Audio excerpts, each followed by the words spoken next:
ओम शांति।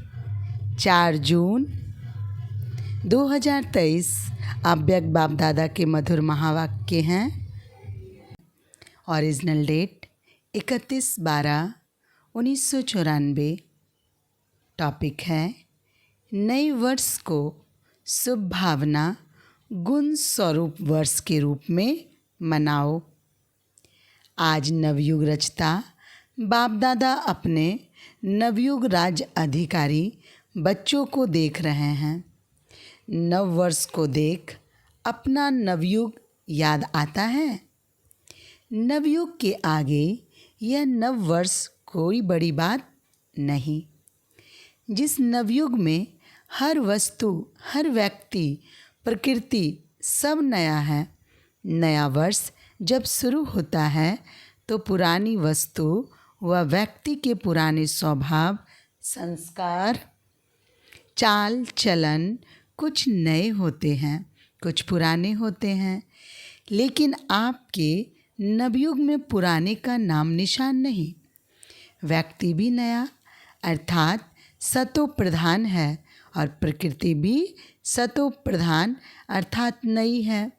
प्रकृति में भी आजकल जैसा पुरानापन नहीं होगा। तो नवयुग की मुबारक के साथ नव वर्ष की मुबारक। आज विशेष नया वर्ष मनाने उमंग उत्साह से खुशी खुशी से सभी पहुंच गए हैं। तो बाप दादा भी दिल से, दिल की दुआओं सहित नवयुग की और नए वर्ष की डबल मुबारक देते हैं।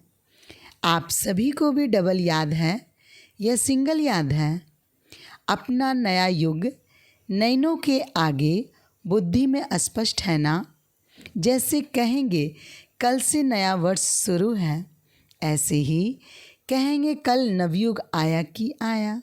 इतना स्पष्ट है, नशा है। सभी नवयुग के राज अधिकारी हैं। सभी राजा बनेंगे तो प्रजा बनाई है।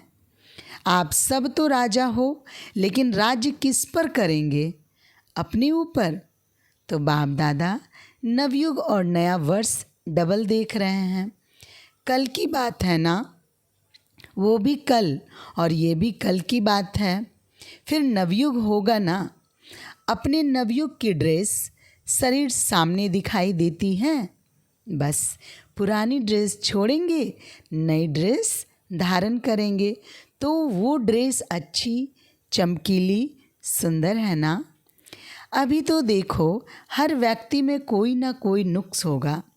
कोई की नाक टेढ़ी होगी, किसी की आँख टेढ़ी होगी, किसके होठ ऐसे होंगे। और नवयुग में सब नंबर 1, हर कर्म इंद्रियाँ एक्यूरेट। तो ऐसी ड्रेस सामने खूंटी पर लगी हुई है ना, बस पहननी है। अपनी ड्रेस अच्छी पसंद है, देख रहे हो ना। बाप दादा सदैव जब हर एक बच्चे को देखते हैं तो क्या देखते हैं? एक तो हर एक के मस्तक की चमकती हुई मणि श्रेष्ठ आत्मा को देखते हैं और साथ साथ हर एक बच्चे के भाग्य की श्रेष्ठ लकीर को देखते हैं। हर एक का भाग्य कितना श्रेष्ठ है। सभी का भाग्य श्रेष्ठ है ना, कि किसका मध्यम भी है। सभी 1 है, सेकंड, थर्ड और आने वाले हैं। अच्छा है। दुनिया वाले कहते हैं आपके मुख में गुलाब, और बाप दादा कहते हैं आपके मुख में गुलाब जामुन। गुलाब जामुन सबको बहुत अच्छा लगता है ना। गुलाब जामुन या मिठाई खाने के लिए ही बाप दादा ने हर गुरुवार भोग का रखा है। भोग में खुद भी खाते हो और बाप दादा को भी स्वीकार कराते हो। घर में बनाए नहीं बनाए, लेकिन गुरुवार को तो मीठा मिलेगा ना। और जब कभी खुशी का उत्सव होता है तो मुख ही मीठा कराते हैं। मीठी मुख अर्थात मीठा मुखड़ा।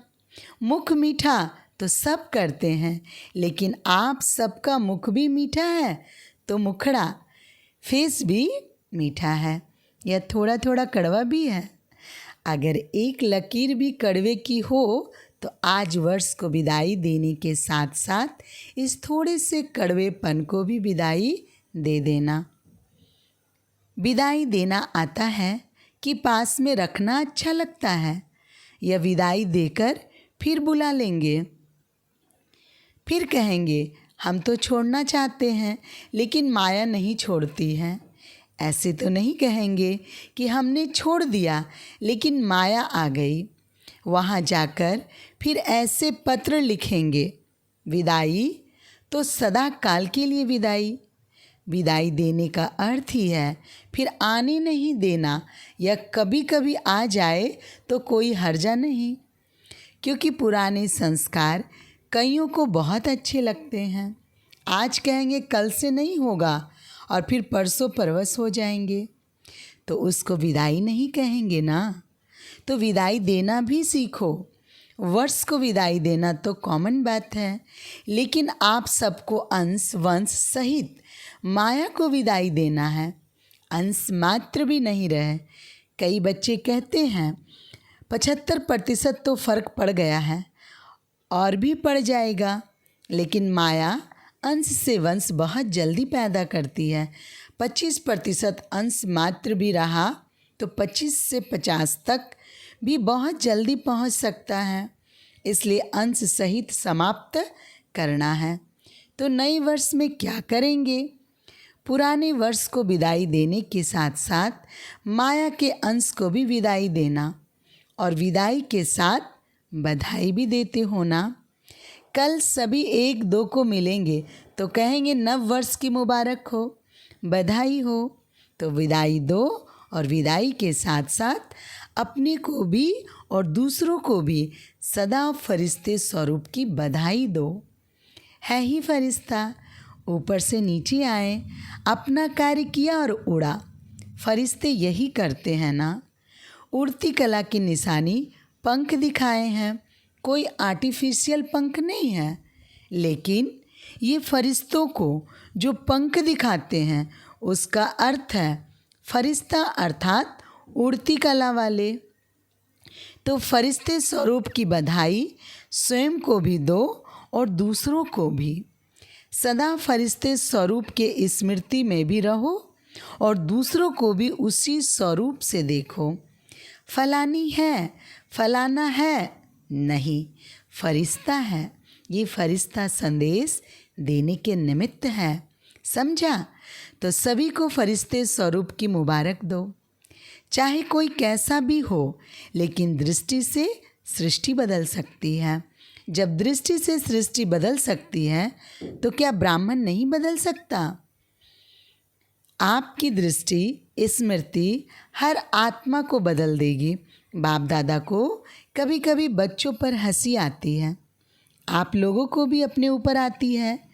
एक तरफ कहते हैं कि हम विश्व परिवर्तक हैं, विश्व कल्याणकारी हैं, और फिर विश्व परिवर्तक आकर कहते हैं कि यह मेरे से बदली नहीं होता।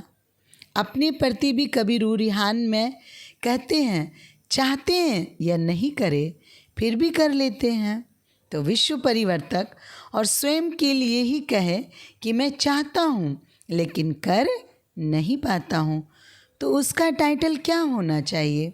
उसको विश्व परिवर्तक कहना चाहिए या कमज़ोर कहना चाहिए?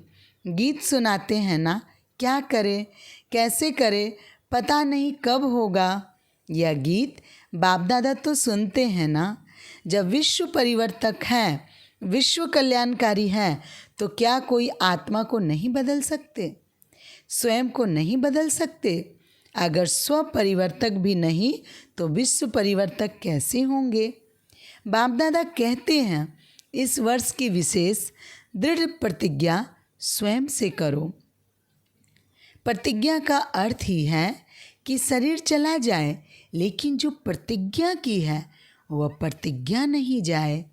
तो प्रतिज्ञा करने की इतनी हिम्मत है? करेंगे, डरेंगे तो नहीं।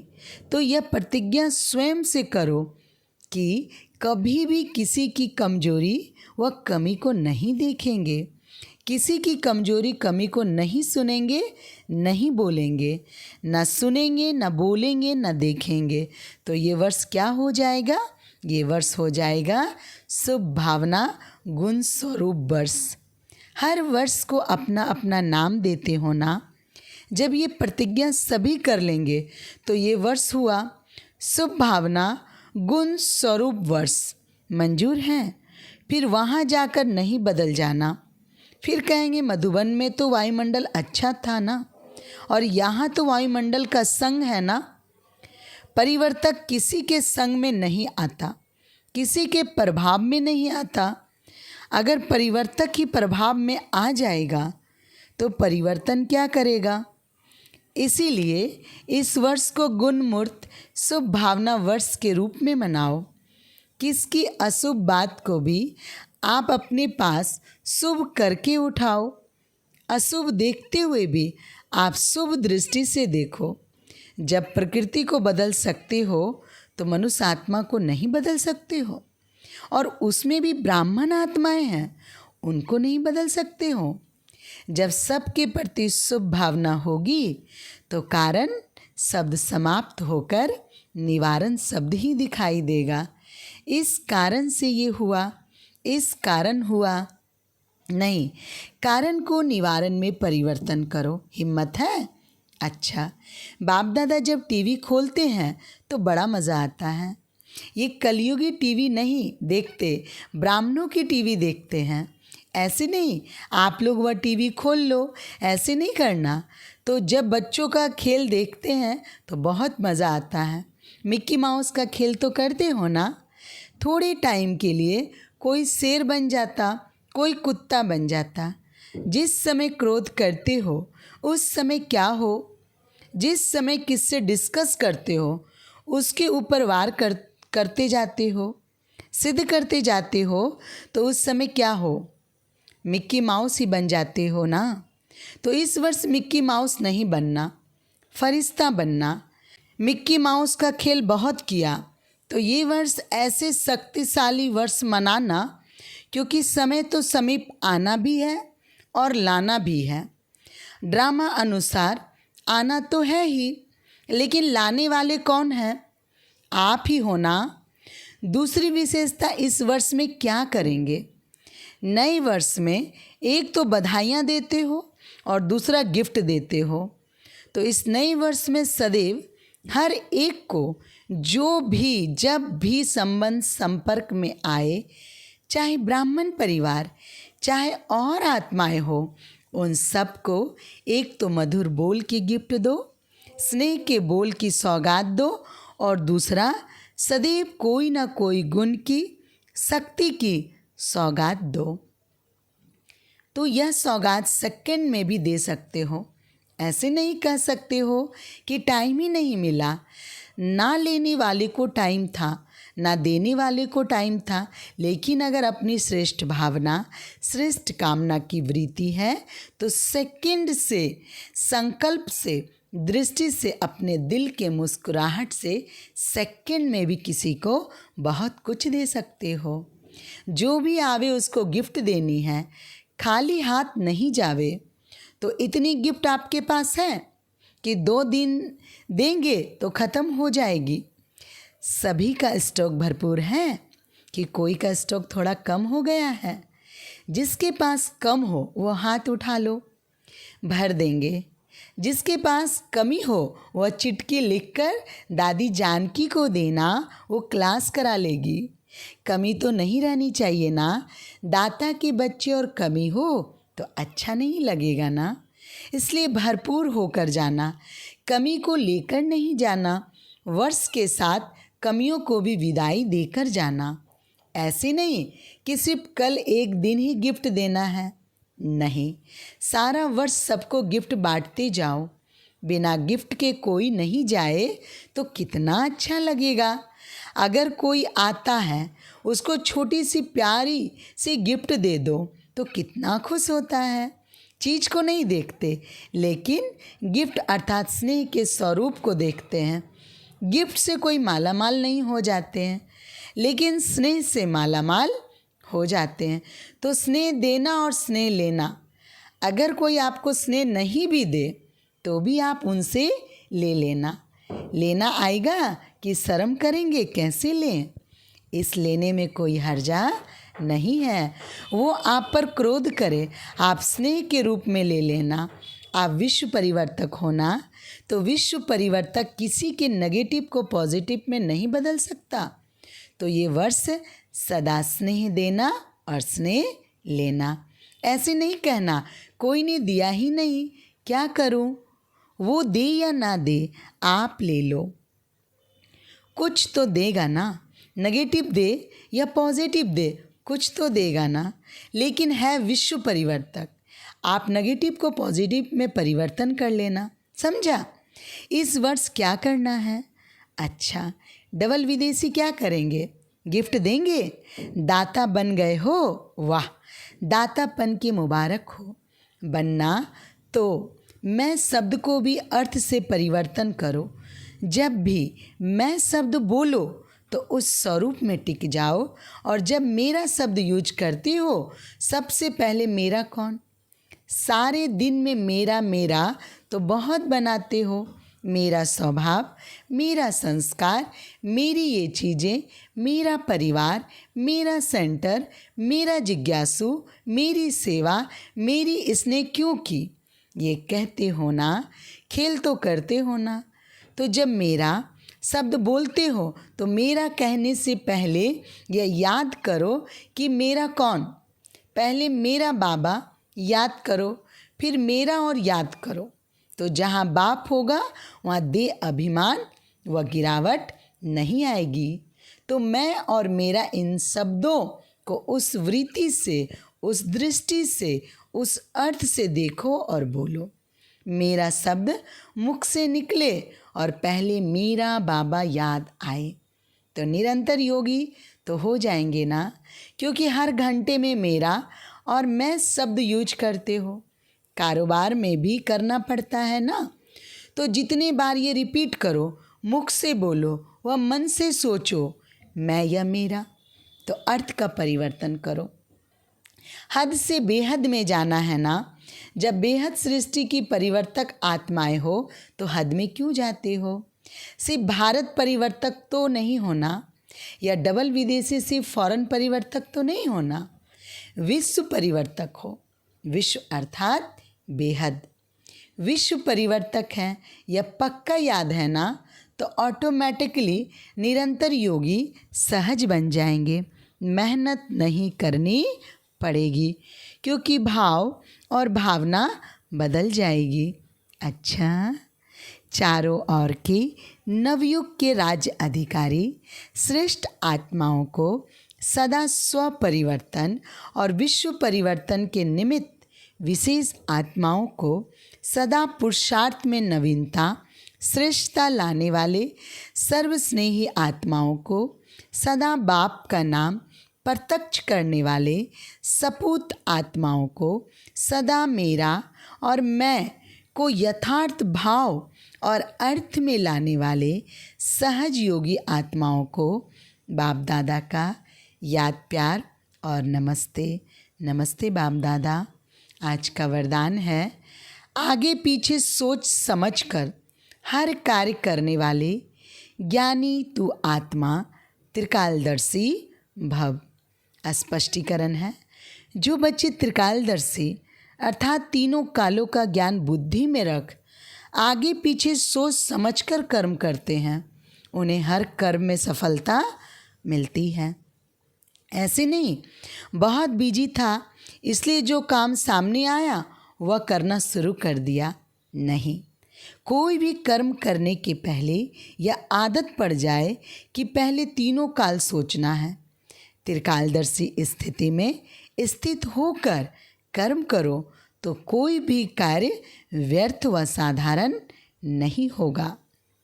स्लोगन है आज का, अपने संतुष्ट और खुशनुमा जीवन से सेवा करो, तब कहेंगे सच्चे सेवाधारी। अच्छा, ओम शांति।